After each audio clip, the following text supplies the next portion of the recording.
नमस्कार दोस्तों, good morning. स्वागत है आप सभी का क्रीसेंट एजुकेशन क्लासेस में। दोस्तों आज की वीडियो में हम जानेंगे प्रवक्ता की नई भर्ती के बारे में। प्रवक्ता की दोस्तों आएगी नई भर्ती और इसके अलावा जो पॉलिटेक्निक प्रवक्ता भर्ती है उसकी क्या अपडेट चल रही है उसके बारे में जानेंगे, क्योंकि एक आरटीआई लगाई गई थी। आरटीआई का दोस्तों अभी हाल में ही जवाब आया है, लेकिन दोस्तों ये ऊंट के मुंह में जीरा साबित होने जा रहा है। चलिए डिस्कस करेंगे इस वीडियो में। सबसे पहले दोस्तों मैं आपको आरटीआई का लेटर दिखाना चाहूँगा, किन किन बिंदुओं पर मांग की गई थी। तो देखिए यहाँ पर आप देख सकते हैं बिंदु संख्या 1 है, गढ़वाल मंडल व कुमाऊं मंडल के अंतर्गत राजकीय इंटर कॉलेज में प्रवक्ता पदों हेतु शिक्षकों के कुल रिक्त पदों की संख्या विषयवार विवरण अतिथि तक उपलब्ध कराने का कष्ट करें। हालांकि अभी बिंदु 1 पर जानकारी नहीं मिली है, इसकी जल्दी ही जानकारी मिलेगी तो वो भी मैं आपको प्रोवाइड करवाऊंगा। तो देखिए जो बिंदु 2 है यहाँ पर आप देखिए प्रवक्ता पदों हेतु शिक्षकों के कुल रिक्त पदों के सापेक्ष कितने प्रतिशत पदों पर सीधी भर्ती का प्रावधान है एवं कितने प्रतिशत पदों पर प्रमोशन या पदोन्नति का प्रावधान है। इसका जवाब दोस्तों दिया गया है, इसका भी आपको दिखाऊंगा। बिंदु संख्या 3 है कि वे बिंदु संख्या 2 में उल्लिखित सीधी भर्ती एवं पदोन्नति के संबंध में कोई शासनादेश उपलब्ध है या प्रमाणित प्रतिलिपि प्रदान करने की कृपा करें। और बिंदु संख्या 4 इनके द्वारा पूछा गया कि भाई मार्च 2022 से अतिथि तक उत्तराखंड लोक सेवा आयोग को प्रेषित राजकीय इंटर कॉलेज शिक्षक चयन भर्ती हेतु कुल कितने अधियाचन की प्राप्त हुए हैं उनकी प्रमाणित छाया प्रति ये देनी है। ठीक है, तो इन्होंने बिंदु संख्या 2 के दोस्तों जवाब में यहाँ पर ये लिखा है। देखिए ये इन्होंने ये इनके द्वारा आया है। देखिए 7 अक्टूबर को आरटीआई लगाई गई थी, 10 अक्टूबर 11 अक्टूबर को ये पहुंची है। तो इसका जवाब देखिए भाग 3 भर्ती सेवा में भर्ती निम्नलिखित स्रोतों से की जाएगी। यहाँ पर देख लीजिए प्रवक्ता सामान्य शाखा, तो 50% पद क्या होते हैं सीधी भर्ती के माध्यम के द्वारा भरे जाते हैं। ठीक है, और इसके अलावा जो 50% पद हैं वो अधीनस्थ शिक्षा यानी कि प्रशिक्षित स्नातक श्रेणी सामान्य शाखा में मौलिक रूप से नियुक्त शिक्षक जिन्होंने भर्ती के वर्ष के प्रथम दिवस को इस रूप में 5 वर्ष की सेवा पूरी कर ली हो, यानी कि बात हो रही है एलटी की। तो एलटी ने अगर 5 वर्ष की सेवा पूरी कर ली है तो 5 वर्ष के बाद एलटी का जो प्रमोशन है वो क्या होगा, लेक्चरर में होगा। ऐसा प्रावधान किया गया है, मतलब 50% होंगे प्रमोशन से और 50% होंगे सीधी भर्ती के द्वारा। सिमिलरली महिला शाखा में भी वही है कि 50% आयोग के माध्यम से सीधी भर्ती के द्वारा भरे जाएंगे और 50% क्या होंगे प्रमोशन के थ्रू भरे जाएंगे। ये यहाँ पर इन्होंने सीधा सीधा बताया है। ठीक है, और इसी तरह से ये मतलब ये जो पेज है उनके द्वारा दिया गया है। ठीक है, अब बात आती है देखिए जो पॉइंट नंबर 4 है। देखिए शासनादेश से तो हमें कोई ज्यादा मतलब नहीं है, हमें इससे मतलब है कि भैया अभी तक उत्तराखंड लोक सेवा आयोग तक कितने अधियाचन पहुंचे हैं। तो उसके जवाब में दोस्तों इन्होंने ये लेटर यहाँ पर भी फिलहाल भेजा है। तो जो प्रेषक हैं वो है रविनाथ रमन, सचिव उत्तराखंड शासन, और इनके द्वारा क्या लिखा गया देखिए लेटर में, सचिव उत्तराखंड लोक सेवा आयोग हरिद्वार और उत्तराखंड विशेष अधीनस्थ शिक्षा प्रवक्ता संवर्ग सेवा सामान्य एवं महिला शाखा के सीधी भर्ती के रिक्त पद पर चयन हेतु अध्याचन के संबंध में। तो इन्होंने यहाँ पर देखिए उपरोक्त विषयक निदेशक माध्यमिक शिक्षा उत्तराखंड देहरादून के पत्रांक इनके द्वारा पत्र भेजा गया था 7/5/2022 का कृपया संदर्भ ग्रहण करने का कष्ट करें, जिसके माध्यम से उत्तराखंड विशेष अधीनस्थ शिक्षा प्रवक्ता संवर्ग की सीधी भर्ती के रिक्त पदों पर चयन वर्ष 2021-22 के सापेक्ष प्रवक्ता के कुल 474 पदों, ठीक है, यानी कि सामान्य शाखा में इसमें है 430 पद और महिला शाखा में इसमें 44 पद हैं, पर अधियाचन अग्रेतर कार्रवाई हेतु उपलब्ध करवाया गया। यानी कि निदेशक ने इनको भेजा था शासन को कि इतना मतलब ये उपलब्ध करवाया गया, मतलब ये अधियाचन भेजा था शासन को। अब शासन ने इस संबंध में क्या लेटर भेजा है, मतलब ये लेटर का उन्होंने भेजा है कि भाई जो रविनाथ रमन है उन्होंने सेक्रेटरी ने निदेशक को क्या भेजा है पत्र, पहले इन्होंने अधियाचन भेजा और फिर इसके बाद क्या है। तो इस संबंध में निदेशक माध्यमिक शिक्षा उत्तराखंड देहरादून के उक्त पत्रांक की प्रति उत्तराखंड विशेष अधीनस्थ शिक्षा सेवा के सीधी भर्ती के रिक्त पदों पर चयन वर्ष 2021-22 के सापेक्ष प्रवक्ता संवर्ग के कुल 474 पद में 430 पद, महिला शाखा के 44 पद का अधियाचन प्रपत्र 1 रिक्त अधियाचित पदों का विवरण विषयवार क्षैतिज आरक्षण का विवरण संगत सेवा नियमावली के प्रति संलग्न कर प्रेषित करते हुए मुझे कहने का निर्देश हुआ है कि प्रवक्ता संवर्ग की सीधी भर्ती के उक्त अनुसार रिक्त पद कुल 474 पर चयन की कार्रवाई यथाशीघ्र संपादित कराते हुए चयन संस्तुति शासन को उपलब्ध कराने का कष्ट करे। तो आप देख सकते हैं कि निदेशक का लेटर आया शासन को और शासन ने फिर ये जो अधियाचन है ये किसको भेज दिया, यूकेपीएससी को भेज दिया है।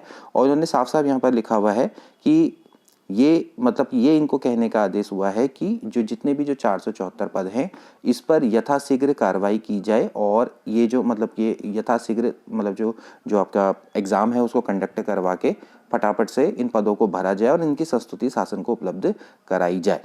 ठीक है, तो यहाँ पर अध्याचन प्रपत्र भी इन्होंने दिया हुआ है। तो सीधी बात है कि ये इनके पास मतलब ये अध्याचन पहुंचा है 8 तिथि तक, मतलब हम बात कर रहे हैं 2022 की, तो 2022 में दोस्तों ये इनके पास अध्याचन पहुंचा है। तो साफ साफ आपके सामने दिख रहा है कि कुल मिला के 474 पद हैं, जिसमें 430 पद आपके केवल सामान्य शाखा के हैं और इसके अलावा दोस्तों जो 44 पद हैं वो आपके महिला शाखा के यहाँ पर दिए गए। ठीक है, तो 44 पद और 450 पद, इतने पदों पर ही दोस्तों अध्याचन आया है। ठीक है, अब ये ऊपर वाला जो जवाब है यहाँ पर ये हमने क्यों मांगा, देखिए यहाँ पर आप देख सकते हैं कि 50% पद सीधी भर्ती के द्वारा भरे जाते हैं। ठीक है, 50% पद की अगर हम बात करें तो इस समय पर प्रवक्ता के 4000 से दोस्तों अधिक पद इस समय पर रिक्त हैं। ठीक है, हालांकि 450 पदों पर फिलहाल अभी नवनियुक्त प्रवक्ता ज्वाइन हुए हैं, लेकिन देखा जाए तो फिर भी 4000 के आसपास का आंकड़ा बैठता है। पहले 4500 थे, अब 4000 का आंकड़ा बैठता है। तो 4000 में से अगर आप 2000 पद भी अगर आप पदोन्नति के लिए आरक्षित रख दो, यानी कि 50% पद, तो देखा जाए तो आधे पद जो है वो 2000 तो पद ऐसे ही बचते हैं।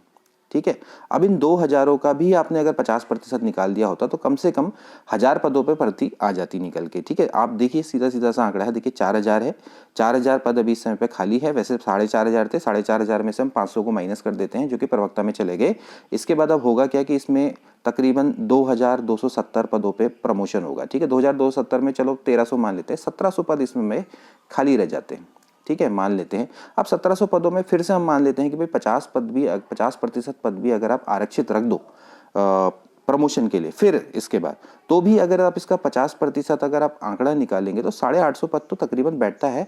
तो कम से कम इतने पदों पर तो अध्याचन आना चाहिए। केवल 474 पदों पर ये निकाला गया अध्याचन है जो कि ऊंट के मुंह में जीरा साबित हो रहा है। तो तकरीबन अगर हम ये मान लें कि अभी एलटी का प्रमोशन होना है और फिर उसके बाद जो बचे खुचे पद हैं उनका भी अगर आप 50% आरक्षित कर दो फिर नए प्रमोशन के लिए, तो 50% पदों पे तो कम से कम सीधी भर्ती निकलनी चाहिए। तो ये मेरा कहने का यहाँ पर आशय है कि केवल ऊंट के मुंह में जी रहा है कि 474 काफ़ी कम पदों पर ये भर्ती निकल रही है। हालांकि इस पे अभी कुछ डिफरेंस होने के कुछ हो सकता है कि इसमें कुछ चेंजेस हो, लेकिन ये भी जो लेटेस्ट आरटीआई है 13 अक्टूबर को इसका जवाब आया है, मतलब कि 10 अक्टूबर को इसका जवाब है, इसका मैंने आपको बताया। देखिए यहाँ पर एक और आरटीआई लगाई गई थी, इसके बारे में भी मैं आपको बताता हूँ। ये है पॉलिटेक्निक प्रवक्ता से रिलेटेड और इसका जवाब क्या है इसका भी देख लेते हैं। तो यहाँ पर देख लीजिए, राजेंद्र सिंह भंडारी इनके द्वारा लगाई गई थी आरटीआई और ये 10 अक्टूबर को देखो इसका जवाब आया है। तो ये है पॉलिटेक्निक प्रवक्ता के संबंध में कि भाई पॉलिटेक्निक प्रवक्ता का क्या हो रहा है। तो यहाँ पर आप देखिए कि कृपया सूचना के अधिकार के अंतर्गत आपका अनुरोध पत्र दिनांक 7/10/2022 को प्राप्त हुआ। ठीक है, और लोक सूचना अधिकारी को 10 अक्टूबर को प्राप्त हुआ। का संदर्भ ग्रहण करने का कष्ट करें तो बिंदु संख्या 1, 3, 4, 5 में संबंधित में सूचित किया जाता है उक्त सूचना संबंधित अनुभाग द्वारा पृथक से प्रदान की जाएगी। अब ये जो सूचना है इसके बारे में आपको आगे कभी डिटेल में बताऊंगा, लेकिन फिलहाल ये देखिए कि बिंदु संख्या 2 के संबंध में सूचित करना है कि उत्तराखंड प्राविधिक शिक्षा विभाग के अंतर्गत राज्य के पॉलिटेक्निक संस्थानों में प्रवक्ता पद हेतु पाठ्यक्रम निर्माण की प्रक्रिया गतिमान होने के कारण सूचना दिया जाना संभव नहीं है। मतलब सीधी बात है, यहाँ पर ये पूछा गया था कि भाई जो पॉलिटेक्निक प्रवक्ता है उन पदों का क्या चल रहा है और उसमें अध्याचन में क्या चल रहा है, मतलब कि कब इसकी भर्ती आएगी, तो इससे संबंधित था। तो फिलहाल इन्होंने यही है कि भाई अभी आपका सिलेबस का है, ये मैं आपको पहले ही बता चुका हूँ वीडियोज़ में कि अभी इसका प्रवक्ता का जो सिलेबस है पॉलिटेक्निक प्रवक्ता का, इसकी निर्माण की प्रक्रिया अभी चल रही है। शासन में इसको भेजा गया है, शासन से अभी तक इसको संस्तुति नहीं मिली है। जैसे ही इसको शासन से संस्तुति मिल जाएगी तो फिर उसके बाद तुरंत ही आपको पोस्ट देखने को मिलेगी पॉलिटेक्निक प्रवक्ता की। हालांकि पॉलिटेक्निक प्रवक्ता के हिसाब से, मतलब कि जिस तरह से लेक्चरर पॉलिटेक्निक प्रवक्ता की काफ़ी कम पोस्ट निकलती है तो उसके हिसाब से तो काफ़ी ठीक है, 400 प्लस पोस्टें हैं। लेकिन अगर हमें प्रवक्ता की बात करूँ तो काफ़ी कम पोस्ट हैं, क्योंकि पिछले बार भी काफ़ी कम पोस्टें निकली थी, तकरीबन 570 के आसपास पोस्ट निकली थी और इस बार 474। तो जैसे जैसे समय बढ़ता जा रहा है, कंपटीशन बढ़ता जा रहा है, पोस्ट कम होती चली जा रही है। पहले ज़्यादा निकलती थी, धीरे धीरे इसका आंकड़ा क्या होता चला जा रहा है, कम होता चला जा रहा है। तो इन 474 पदों को बढ़ाने की बात है। मेरा ये मानना है कि 474 जो पद हैं इनसे ज़्यादा पद होने चाहिए और इनसे ज़्यादा पद शिक्षा विभाग मतलब अध्याचन या पद मतलब ये बढ़ा सकता है और इनके हाथ में भी है। ओके, तो फिलहाल दोस्तों आज की वीडियो के लिए इतना ही। मिलते हैं अगली वीडियो में। Till then take care and good bye.